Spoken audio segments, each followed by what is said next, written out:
really needs no introduction. This is the Michael Garner. And for all of you, who in this room has never seen Michael Garner in these last 10 years in New York? Or a few out-of-towners. Because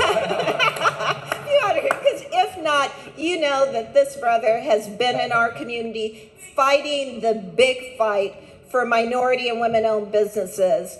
So, and most of you know, he recently left the MTA where he ensured that billions of dollars of contracts went to minority and women-owned businesses. So Michael, tell us about what you're getting ready to do now. You know, thank you, Cara, and she's been a big supporter since she worked with Paul Williams, who was at Dasney. But let me just say that we are in a magical moment, in a magical time right now. I was born in Harlem, but I grew up on the south side of Chicago. I grew up in a neighborhood called Woodlawn, which is the adjacent neighborhood where Jim Reynolds grew up in Inglewood. And I would say this, that former Mayor Harold Washington planted the seeds that, as Jim Reynolds stated on this day, that nothing in Chicago moves without Black business involvement. And Mayor Washington told me one day when I was in college, he said, you know, I travel with my urban planners. You know why? I said, no, why? He said, because if you're not planning, you're being planned.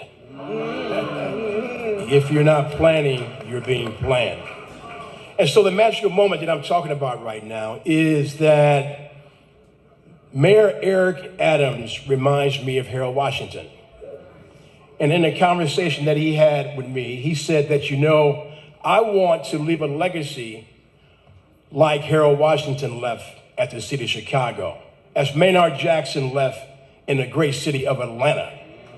And the city of New York has billions and billions and billions of dollars of a budget, $101 billion a year. The mayor has said that we will award $25 billion to minority women-owned businesses by the year 2026 and $60 billion by the year 2030. And guess what's going to happen? It's going to get done. Yep. It's going to get done.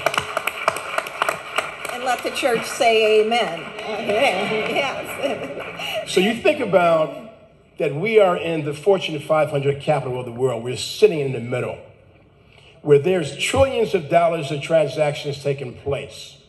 Black-owned businesses receive less than 1% of government contracts last year. Less than 1%.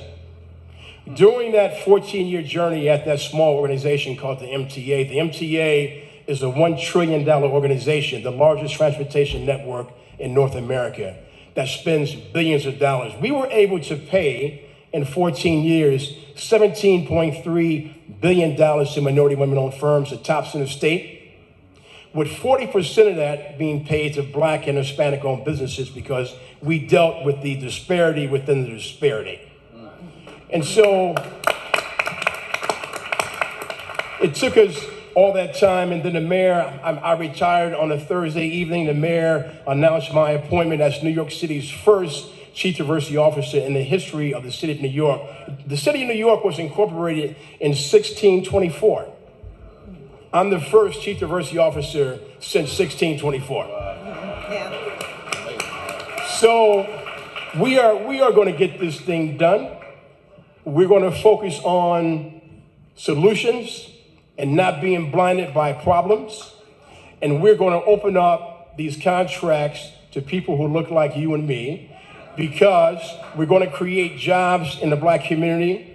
We're going to afford home ownership opportunities, better healthcare options, and better educational opportunities on taxpayer-driven dollars.